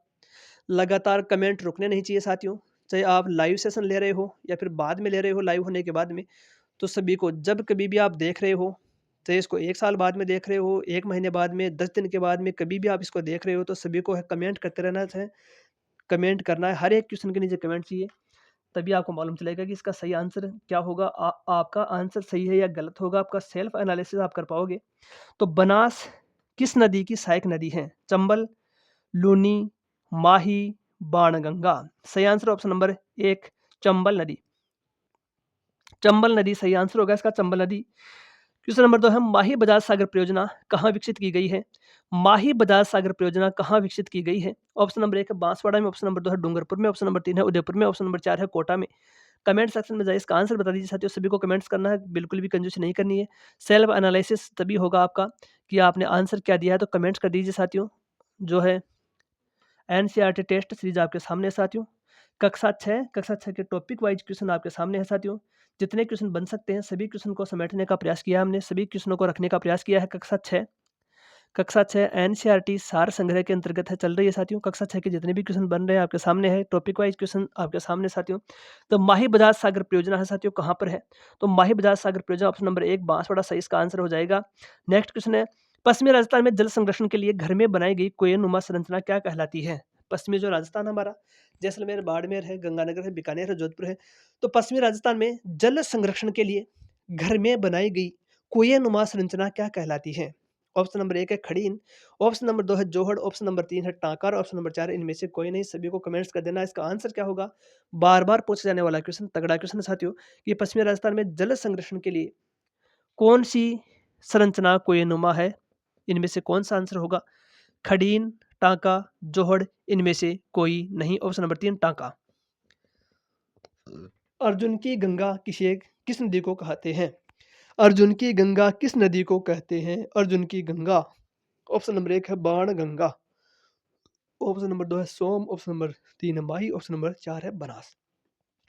तो साथियों अर्जुन की गंगा क्या होगा इसका सही आंसर? कमेंट्स में सभी को लिख देना है और लगभग सभी का आंसर सही इसका आने वाला है। मुझे आशा आपसे अर्जुन की गंगा बाणगंगा, ऑप्शन नंबर 1 अर्जुन की गंगा बाणगंगा। बाणगंगा सही आंसर होगा, बाणगंगा। नेक्स्ट है घना पक्षी राष्ट्रीय उद्यान राजस्थान के किस जिले में है? घना पक्षी राष्ट्रीय उद्यान राजस्थान के किस जिले में है? घना पक्षी राष्ट्रीय उद्यान राजस्थान के किस जिले में है? घना पक्षी राष्ट्रीय उद्यान राजस्थान के किस जिले में है? तो साथियों इसका ऑप्शन है, ऑप्शन नंबर 1 है जयपुर, ऑप्शन नंबर 2 है भरतपुर, ऑप्शन नंबर 3 है उदयपुर, ऑप्शन नंबर 4 है चित्तौड़गढ़। आंसर देने का प्रयास कीजिए, कमेंट सेक्शन में जाइए, आंसर दीजिए इसका क्या इसका आंसर होगा। तो इसका ऑप्शन नंबर 2 सही आंसर होगा, भरतपुर, भरतपुर, भरतपुर। नेक्स्ट क्वेश्चन है क्वेश्चन नंबर 6 पश्चिमी राजस्थान में कृषि के लिए जल संरक्षण हेतु बनाई गई संरचना क्या कहलाती है? पश्चिमी राजस्थान में कृषि जो खेती करने के लिए जो जल संरक्षण हेतु जो संरचना बनाई जाती है उसे क्या कहा जाता है? ऑप्शन नंबर 1 है खड़ीन, ऑप्शन नंबर 2 है संरक्षण, ऑप्शन नंबर 3 है टांका, ऑप्शन नंबर 4 है जोहड़। पश्चिमी राजस्थान में कृषि के लिए जल संरक्षण हेतु बनाई गई संरचना क्या कहलाती है? कमेंट सेक्शन में जाइए, आंसर दीजिए साथियों, बिना कहे आंसर देना। सभी क्वेश्चन के आंसर देने हैं आपको, सभी को आंसर देने अनिवार्य है साथियों। सभी क्वेश्चन का आंसर देना अनिवार्य है और सभी को आंसर देना अनिवार्य है। जितने भी दोस्त इस सेशन को देख रहे हैं, इस वीडियो लेक्चर्स को देख रहे हैं, सभी को आंसर देना अनिवार्य है और सभी क्वेश्चन के आंसर देना अनिवार्य है। तभी ये आपके लिए लाभप्रद होगा, नया कुछ सीखने को मिलेगा, लंबे समय तक याद रहेगा। जो आपने आंसर बताया है, चाहे गलत हो या सही हो, गलत होगा तो आप उसको सही कर लोगे यहीं पर और वो सही आंसर है आपको लंबे समय तक याददाश्त में रहेगा, मेमोरी में रहेगा। खड़ीन, सही आंसर होगा खड़ीन, सही आंसर होगा ऑप्शन नंबर 1 खड़ीन, खड़ीन, खड़ीन। नेक्स्ट क्वेश्चन है निम्न में से खारे पानी की झील नहीं है। निम्न में से खारे पानी की झील नहीं है। कौन-सी झील इसमें मीठे पानी की है? मतलब है खारे पानी की झील कौन-सी नहीं है? नहीं है जहाँ पर आता है तो उसको अंडरलाइन कर लीजिएगा, नहीं है। फिर उसको ध्यान से देखिए कि क्वेश्चन क्या कह रहा है। नहीं है मतलब कि सही, जो नहीं है वही सही है। नहीं है मतलब वही सही है। खारे पानी की झील नहीं है। तो Sambhar option number 1, option number 2 है पिछोला, ऑप्शन नंबर 3 है पचपदरा और ऑप्शन नंबर 4 है लोणकरणसर। तो साथियों सही आंसर क्या होगा? कमेंट सेक्शन में जाइए। सांबर झील, पचपदरा झील, पिछोला झील, लूणकरणसर झील। तो सही आंसर इसका क्या होगा? क्वेश्चन क्या कह रहा है? खारे पानी की झील नहीं है। कौन सी खारे पानी की झील नहीं है? वो इसका आंसर हो जाएगा, नहीं है। सांबर तो है, पचपदरा भी है, लूणकरणसर भी है, पिछोला नहीं है। ऑप्शन नंबर 2 है पिछोला, पिछोला, पिछोला इसका सही आंसर हो जाने वाला है। नेक्स्ट क्वेश्चन निम्न में से खारे पानी की झील है इसमें से खारे पानी की झील कौन-सी है? ऑप्शन नंबर 1 है पुष्कर, ऑप्शन नंबर 2 है पिछोला, ऑप्शन नंबर 3 है पचपदरा, ऑप्शन नंबर 4 है गढ़सीसर। निम्न में से खारे पानी की झील कौन-सी है? सभी को आंसर देना अनिवार्य है। निम्न में से खारे पानी की झील कौन-सी है? सही इसका आंसर होगा पचपदरा, ऑप्शन नंबर 3 पचपदरा। पचपदरा इसका सही आंसर होगा। राज्य की सबसे ऊँचाई पर स्थित प्राकृतिक झील है? तगड़ा क्वेश्चन है साथियों, अनेक बार पूछा गया क्वेश्चन, बार-बार रिपीट होने वाला क्वेश्चन है। राज्य की सबसे ऊँचाई पर स्थित प्राकृतिक झील? Option number 1 Balsamand, option number 2 Pichola, option number 3 है कायलाना, ऑप्शन नंबर 4 है नक्की। कौन-सी झील सबसे ऊँचाई पर स्थित है? सबसे अधिक ऊँचाई पर स्थित प्राकृतिक झील, प्रकृति के द्वारा निर्मित झील कौन-सी है? कृत्रिम झील, प्राकृतिक झील, ये पूछ रहा है प्राकृतिक झील कौन-सी है? कमेंट सेक्शन में जाइए, कमेंट ज़रूर कर दीजिए साथियों। क्या इसका आंसर होने वाला है? तो सही आंसर होगा नक्की झील, सिरोही में है नक्की झील, माउंट आबू में। नेक्स्ट क्वेश्चन, क्वेश्चन नंबर 10 की ओर लिए चलता हूँ साथियों सीधा, आँखों देखा हाल सुनाने के लिए। झीलों की नगरी कहा जाता है? झीलों की नगरी कहा जाता है? झीलों की नगरी किस जिले को कहा जाता है? झीलों की नगरी किसे कहते हैं? City of lakes, city of lakes, झीलों की नगरी। ऑप्शन नंबर 1 उदयपुर, कौन-सा पुर? Udaipur. Option number 2 Kota, option number 3 Ajmer, option number 4 Rajsamand. सही आंसर देना कमेंट सेक्शन में जाइए, कमेंट करना सभी को। कमेंट्स में आंसर लिख देना साथियों, झीलों की नगरी। सीधा-सा आंसर होगा इसका, एकदम सिंपल सा क्वेश्चन सभी के लिए, और सभी का आंसर सही होने वाला है। सही आंसर होगा Udaipur, city of lakes, Udaipur, Udaipur, Udaipur. Option number 1 Udaipur सही आंसर है। क्वेश्चन नंबर 11, मानसीय वाक्य परियोजना किस जिले में स्थित है? मानसीय वाक्य परियोजना किस जिले में स्थित है? ऑप्शन नंबर 1 है उदयपुर, ऑप्शन नंबर 2 है डूंगरपुर, ऑप्शन नंबर 3 है प्रतापगढ़, ऑप्शन नंबर 4 है राजसमंद। सही आंसर क्या होगा साथियों? सभी को आंसर बताना है। मानसीय वाक्य परियोजना किस जिले में स्थित है? मानसीय वाक्य परियोजना किस जिले में स्थित है? ऑप्शन नंबर 1 है उदयपुर, उदयपुर, उदयपुर। लेसन नंबर 8, आजीविका के प्रमुख साधन। आजीविका के प्रमुख साधन, टॉपिक नया है आपके सामने। आजीविका के प्रमुख साधन, टॉपिक नंबर 8। क्वेश्चन है, रबी की प्रमुख फसल कौन सी है? रबी की प्रमुख फसल कौन सी है? ऑप्शन नंबर 1 है मक्का, ऑप्शन नंबर 2 है बाजरा, ऑप्शन नंबर 3 है कपास, ऑप्शन नंबर 4 है गेहूं। रबी की फसल कौन सी है? बताइए साथियों, रबी की फसल कौन सी है? कमेंट सेक्शन में जाइए, सभी को आंसर देना है। सभी इसका आंसर जरूर जानते हैं, क्योंकि लगभग सभी आप में किसान परिवार से बिलोंग करते हैं शायद, क्योंकि भारत क्या है, भारत में जो है किसान या किसानी करने वाले लोगों की संख्या अधिक है। तो लगभग सभी इसका आंसर जानते होंगे, सभी इसका आंसर सही करेंगे साथियों। रबी की फसल की प्रमुख फसल कौन सी है? रबी की फसल की प्रमुख फसल कौन सी है? कह सकते हैं रबी की फसल कौन सी है? इनमें से रबी की फसल कौन सी है? मक्का है, बाजरा है, कपास है, गेहूं है? कमेंट सेक्शन में इसका आंसर बता दीजिए साथियों।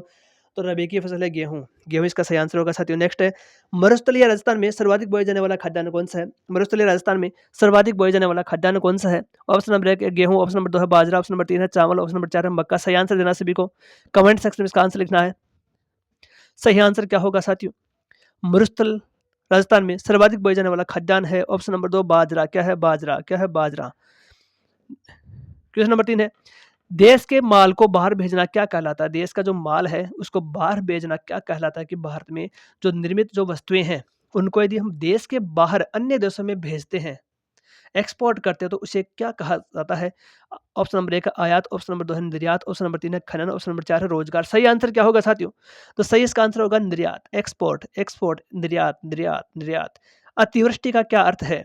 अतिवृष्टि का क्या अर्थ है? ऑप्शन नंबर 1 है सामान्य वर्षा, ऑप्शन नंबर 2 है सूखा, ऑप्शन नंबर 3 है अत्यंत वर्षा, ऑप्शन नंबर 4 है बहुत कम वर्षा। सही आंसर क्या होगा? कमेंट सेक्शन में जाइए, इसका आंसर बताइए। अतिवृष्टि का क्या आंसर होगा? अतिवृष्टि। एक होता है अनावृष्टि, अतिवृष्टि, अतिवृष्टि, अतिवृष्टि। अत्यधिक वर्षा, ऑप्शन नंबर 3 अत्यधिक वर्षा, अत्यधिक वर्षा, अत्यधिक वर्षा। अनावृष्टि, वर्षा का न होना, बहुत कम वर्षा, अनावृष्टि। इसका सही आंसर होगा ऑप्शन नंबर 3 अत्यधिक वर्षा। खरबूज, तरबूज, ककड़ी किस प्रकार की फसलें हैं? खरबूज, तरबूज, वाटरमेलन, मदिरा, खरबूजा, खरबूज, ककड़ी किस प्रकार की फसलें हैं? रबी की फसल है, खरीफ की, जायद की, इनमें से कोई नहीं। सभी को आंसर देना, सभी का आंसर लगभग सही होने वाला है। इसका आंसर क्या होगा साथियों? कमेंट सेक्शन में जाइए, आंसर इसका लिख दीजिए कमेंट करके। कमेंट सभी को करना है, कंजूसी नहीं करनी है सभी को। सभी क्वेश्चन के आंसर देना अनिवार्य है। आपकी जो एनसीईआरटी टेस्ट सीरीज चल रही है साथियों, तो सभी को आंसर देना अनिवार्य है, सभी को आंसर देना अनिवार्य है, सभी क्वेश्चन के आंसर देना अनिवार्य है। सही आंसर होगा जायद की फसल, ऑप्शन नंबर 3 जायद की फसल, जायद की फसल, जायद की फसल। नेक्स्ट क्वेश्चन है, पोल्ट्री फार्मिंग है, पोल्ट्री फार्मिंग है, पोल्ट्री फार्मिंग है, मछली पालन, भेड़ पालन, मधुमक्खी पालन, मुर्गी पालन। सही आंसर क्या होगा? कमेंट सेक्शन में जाइए, कमेंट कर दीजिए साथियों। पोल्ट्री फार्मिंग किसे कहा जाता है साथियों? पोल्ट्री फार्मिंग किसे कहा जाता है? पोल्ट्री फार्मिंग किसे कहा जाता है? तो मुर्गी पालन को कहा जाता है पोल्ट्री फार्मिंग, मुर्गी पालन को कहा जाता है। पशुपालन में राज्य का देश में स्थान है। पशुपालन में राज्य का मतलब कि राजस्थान का कौन सा स्थान है? भारत में राजस्थान का कौन सा स्थान है पशुपालन में? ऑप्शन नंबर 1 है प्रथम, ऑप्शन नंबर 2 है दूसरा, ऑप्शन नंबर 3 है सात और ऑप्शन नंबर 4 है तीसरा। कमेंट सेक्शन में जाइए, कमेंट कर दीजिए साथियों, सही आंसर क्या होगा? पशुपालन में राजस्थान का कौन सा स्थान है? तो सही आंसर होगा ऑप्शन नंबर 2, दूसरा स्थान है साथियों, दूसरा स्थान है। राजस्थान में सर्वाधिक सिंचाई होती है। राजस्थान में सर्वाधिक सिंचाई किसके द्वारा होती है? ऑप्शन नंबर 1 है नहरों से, ऑप्शन नंबर 2 है तालाबों से, ऑप्शन नंबर 3 है कुएं व ट्यूबवेल से, ऑप्शन नंबर 4 है इन सभी से।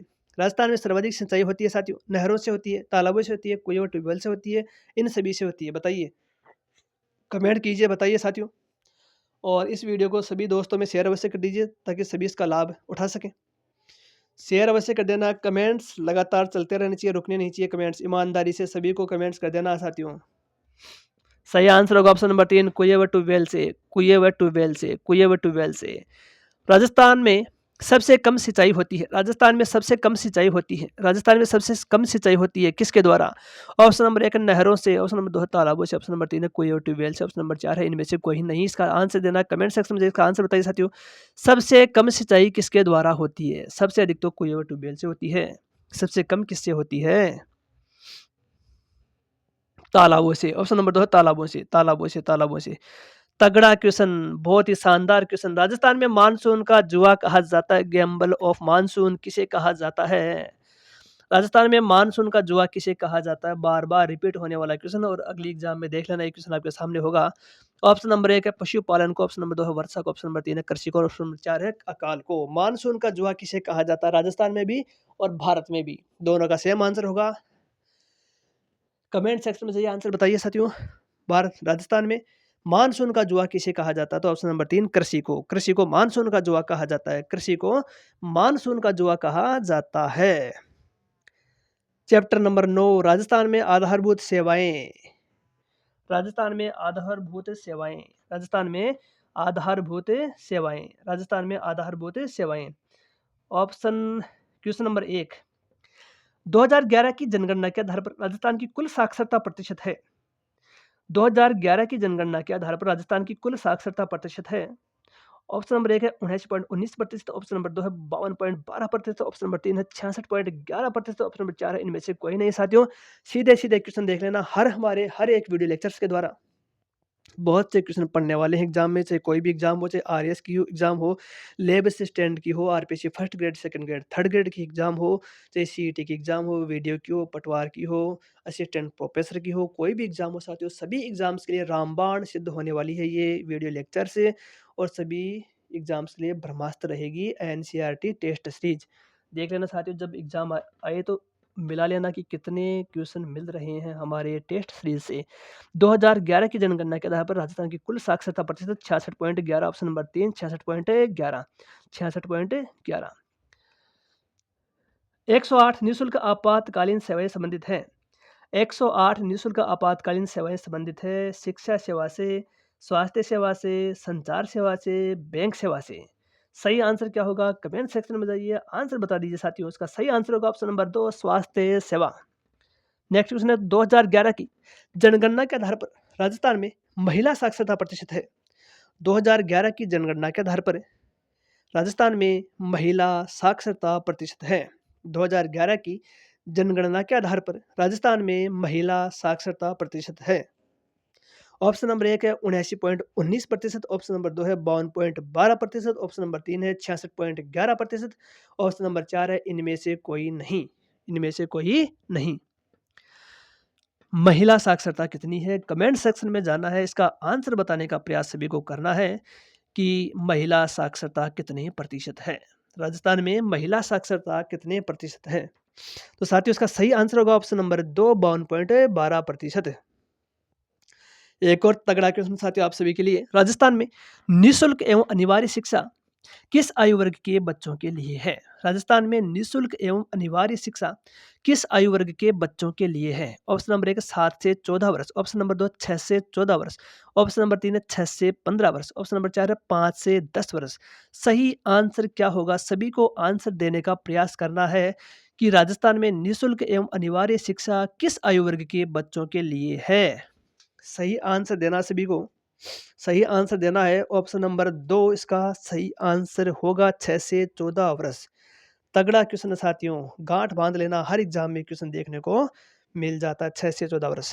दवाइयों का विक्रय एवं निर्माण लाइसेंस कौन सा विभाग प्रदान करता है? दवाइयों का विक्रय एवं निर्माण लाइसेंस कौन सा विभाग प्रदान करता है? ऑप्शन नंबर 1 स्वास्थ्य विभाग, औषधि नियंत्रण संगठन, ऑप्शन नंबर 2 डाक विभाग, ऑप्शन नंबर 3 तकनीकी एवं संचार विभाग, ऑप्शन नंबर 4 परिवहन विभाग। तो इसका सही आंसर क्या होगा? दवाइयों का विक्रय एवं निर्माण लाइसेंस कौन सा विभाग देता है? कमेंट सेक्शन में जाना है, कमेंट कर देना है। सही आंसर होगा ऑप्शन नंबर 1 स्वास्थ्य विभाग, औषधि नियंत्रण संगठन, स्वास्थ्य विभाग। नेक्स्ट क्वेश्चन है, बैंक एक ऐसी संस्था है जो डैश डैश डैश का व्यवसाय करती है। मतलब कि बैंक ऐसी संस्था है जो किसका व्यवसाय करती है? बैंक किसका व्यवसाय करती है? ऑप्शन नंबर 1 है मुद्रा, ऑप्शन नंबर 2 है फिल्म, ऑप्शन नंबर 3 है सीमेंट, ऑप्शन नंबर 4 है उद्योग। बैंक किसका व्यवसाय करती है? कमेंट सेक्शन में जाइए, कमेंट करके अपना आंसर बता दीजिए, सेल्फ एनालिसिस कीजिए अपना कि कितने क्वेश्चन सही हो रहे हैं, कितने गलत हो रहे हैं, और जो गलत हो रहे हैं उनको भी सही करने का प्रयास आपके सामने। जैसे आप उसका आंसर बताओगे तो आपके दिमाग में सही आंसर है, लंबे समय तक रहेगा याददाश्त में, मेमोरी में। और इसका सही आंसर है ऑप्शन नंबर 1 मुद्रा। मुद्रा सही आंसर होगा साथियों, ऑप्शन नंबर 1 है मुद्रा। नेक्स्ट क्वेश्चन, तगड़ा क्वेश्चन, अनेक बार पूछा गया क्वेश्चन, राजस्थान राज्य परिवहन निगम में स्थापित हुआ। राजस्थान राज्य परिवहन निगम स्थापित हुआ। राजस्थान राज्य परिवहन निगम स्थापित कब हुआ? ऑप्शन नंबर 1 1 अक्टूबर 1965, ऑप्शन नंबर 2 1 अक्टूबर 1967, ऑप्शन नंबर 3 1 अक्टूबर 1966, ऑप्शन नंबर 4 1 अक्टूबर 1964। कमेंट सेक्शन में जाइए, कमेंट कीजिए साथियों, सही आंसर क्या होगा? राजस्थान राज्य पथ परिवहन निगम का स्थापना कब हुई थी? ऑप्शन नंबर 4 1 अक्टूबर 1964, 1 अक्टूबर 1964 सही आंसर होगा, 1 अक्टूबर 1964, 1 अक्टूबर 1964। नेक्स्ट क्वेश्चन, पश्चिमी रेलवे क्षेत्रीय प्रशिक्षण केंद्र स्थित है। क्वेश्चन एक बार फिर, पश्चिमी रेलवे क्षेत्रीय प्रशिक्षण केंद्र स्थित है। ऑप्शन नंबर 1 है उदयपुर, ऑप्शन नंबर 2 है जैसलमेर, ऑप्शन नंबर 3 है कोटा और ऑप्शन नंबर 4 है बीकानेर। पश्चिमी रेलवे क्षेत्रीय प्रशिक्षण केंद्र स्थित है। सही आंसर क्या होगा साथियों? सही आंसर क्या होगा? ऑप्शन नंबर 1 उदयपुर इसका सही आंसर हो जाने वाला है। निम्न में से कौन से हवाई अड्डे भारतीय वायुसेना के अधीन है? निम्न में से कौन से हवाई अड्डे भारतीय वायुसेना के अधीन है? ऑप्शन नंबर 1 है Bikaner, option number 2 Suratgarh, option number 3 है जैसलमेर, ऑप्शन नंबर 4 है ये सभी। कौन कौन से हवाई अड्डे भारतीय वायुसेना के अधीन है? आंसर देना है, कमेंट सेक्शन में जाइए, कमेंट कीजिए, अपना आंसर बताइए, क्या आपका आंसर होने वाला है साथियों? आपके अनुसार इसका आंसर, सही आंसर क्या होगा? सभी को कमेंट कर देना है साथियों, सही आंसर क्या होगा? बताइए आंसर इसका क्या होगा साथियों? सभी को आंसर देना है, सभी को आंसर देना अनिवार्य है। सही आंसर होगा ये सभी, ये सभी, ऑप्शन नंबर 4 ये सभी, ये सभी। नेक्स्ट क्वेश्चन, राजस्थान में सड़कों की सर्वाधिक लंबाई है। राजस्थान में सड़कों की सर्वाधिक लंबाई कहाँ पर है? कौन से जिले में सर्वाधिक लंबाई है सड़कों की? ऑप्शन नंबर 1 है Bikaner, option number 2 Suratgarh, option number 3 है जैसलमेर, ऑप्शन नंबर 4 है जोधपुर। सड़कों की सर्वाधिक लंबाई कहाँ पर है? कमेंट सेक्शन में जाइए, कमेंट दीजिए साथियों, इसका क्या आंसर होगा? सही आंसर होगा option number 4 Jodhpur. Lesson number 10 लोक संस्कृति एवं कला। लोक संस्कृति एवं कला। क्वेश्चन नंबर 1 है चूहों के कारण किस मंदिर को जाना जाता है? चूहों के कारण किस मंदिर को जाना जाता है? ब्रह्मा का मंदिर, करणी माता का मंदिर, श्री महावीर जी का मंदिर, शिव जी का मंदिर। सही आंसर क्या होगा? कमेंट सेक्शन में जाइए, इसका आंसर बताइए साथियों, चूहों के कारण किस मंदिर को जाना जाता है? सही आंसर ऑप्शन नंबर 2 है करणी माता का मंदिर, करणी माता का मंदिर, करणी माता का मंदिर। नेक्स्ट क्वेश्चन, ऊंटों के देवता के रूप में किसे पूजा जाता है? ऊंटों के देवता के रूप में किसे पूजा जाता है? ऊंटों के देवता के रूप में किसे पूजा जाता है? Option number 1 Ramdev ji, option number 2 है तेजा जी, ऑप्शन नंबर 3 है पाबू जी, ऑप्शन नंबर 4 है जसनाथ जी। सही आंसर क्या होगा? ऊँटों के देवता किसे कहा जाता है? ऊँटों का देवता। कमेंट सेक्शन में जाकर के कमेंट कीजिए साथियों जल्दी। ऊँटों का देवता पाबू जी, ऑप्शन नंबर 3 है पाबू जी, पाबू जी, पाबू जी। राजस्थान की मातृभाषा है, राजस्थान की मातृभाषा कौन-सी है? ऑप्शन नंबर 1 है हाड़ौती, ऑप्शन नंबर 2 है Marwari, option number 3 Rajasthani, option number 4 है मेवाड़ी। हाड़ौती, मारवाड़ी, राजस्थानी, मेवाड़ी। सही आंसर क्या होगा? तो ऑप्शन नंबर है 3 राजस्थानी। क्वेश्चन नंबर 4 खाटू श्याम जी का मंदिर किस जिले में स्थित है? तगड़ा क्वेश्चन है साथियों। वर्तमान में one of the best tourist palace Khatu Shyam ji. Khatu Shyam ji का मंदिर किस जिले में स्थित है? ऑप्शन नंबर 1 है सिक्कर, ऑप्शन नंबर 2 है जैसलमेर, ऑप्शन नंबर 3 है उदयपुर, ऑप्शन नंबर 4 है डूंगरपुर। सभी का आंसर सही होगा, होना भी सही है। खाटू श्याम जी का मंदिर कहाँ है? खाटू श्याम जी का मंदिर कहाँ है? कमेंट सेक्शन में जाइए और कमेंट करके अपना आंसर बताइए। खाटू श्याम जी का मंदिर है ऑप्शन नंबर 1 सिक्कर, सिक्कर, सिक्कर, सिक्कर। राजस्थान के आदिवासियों का सबसे बड़ा मेला है। राजस्थान के आदिवासियों का सबसे बड़ा मेला, राजस्थान में आदिवासियों का सबसे बड़ा मेला है करणी माता का मेला, बेणेश्वर मेला, बाबा रामदेव जी का मेला, खाटू श्याम जी का मेला। कौन सा होगा इसमें? सही आंसर बताइए साथियों। आदिवासियों का सबसे बड़ा मेला कौन सा है? ऑप्शन नंबर 2 बेणेश्वर मेला, ऑप्शन नंबर 2 बेणेश्वर मेला, बेणेश्वर मेला, ऑप्शन नंबर 2 बेणेश्वर मेला। सातुड़ी तीज कब मनाई जाती है? सातुड़ी तीज कब मनाई जाती है? ऑप्शन नंबर 1 है श्रावण पक्ष तृतीया, ऑप्शन नंबर 2 है भादो कृष्ण पक्ष तृतीया, ऑप्शन नंबर 3 है श्रावण पक्ष सप्तमी, ऑप्शन नंबर 4 है श्रावण पूर्णिमा। सातुड़ी तीज कब मनाई जाती है? सातुड़ी तीज कब मनाई जाती है? तगड़ा क्वेश्चन। ऑप्शन नंबर 2 भादो कृष्ण पक्ष तृतीया, भादो कृष्ण पक्ष तृतीया। नेक्स्ट क्वेश्चन 1585 में फतेहपुर सीकरी में अकबर से किस संत ने भेंट की? 1585 में फतेहपुर सीकरी में अकबर से किस संत ने भेंट की थी, मुलाकात की थी? दादू दयाल, जसनाथ जी, झाम्बो जी, श्रद्धानाथ जी। आंसर क्या होगा बताइए। 1585 में फतेहपुर सीकरी में अकबर से किस संत ने भेंट की? सही आंसर होगा इसका ऑप्शन नंबर 1 है दादू दयाल जी। बिश्नोई संप्रदाय के प्रवर्तक कौन थे? बिश्नोई संप्रदाय के प्रवर्तक कौन थे? ऑप्शन नंबर 1 है दादू दयाल, ऑप्शन नंबर 2 है जसनाथ जी, ऑप्शन नंबर 3 है जम्बो जी, ऑप्शन नंबर 4 है श्रद्धानाथ जी। कमेंट सेक्शन में जाना है, सभी को आंसर देना साथियों। बिश्नोई संप्रदाय के प्रवर्तक हैं ऑप्शन नंबर 3 झाम्बोजी। नेक्स्ट क्वेश्चन है किस संत का संबंध कत्यासर बीकानेर से है? किस संत का संबंध है कत्यासर बीकानेर से है? ऑप्शन नंबर 1 है दादू दयाल, ऑप्शन नंबर 2 है जसनाथ जी, ऑप्शन नंबर 3 है झाम्बोजी, ऑप्शन नंबर 4 है श्रद्धानाथ जी। कमेंट सेक्शन में जाइए, आंसर बताइए साथियों। कत्यासर बीकानेर से संबंध कौन से संत का है? सही आंसर का ऑप्शन नंबर 3 झाम्बोजी, झाम्बोजी। नाथ द्वारा के समीप स्थित मोलेला गांव किस कला के लिए प्रसिद्ध है? नाथ द्वारा के समीप स्थित मोलेला गांव किस कला के लिए प्रसिद्ध है? तगड़ा क्वेश्चन है।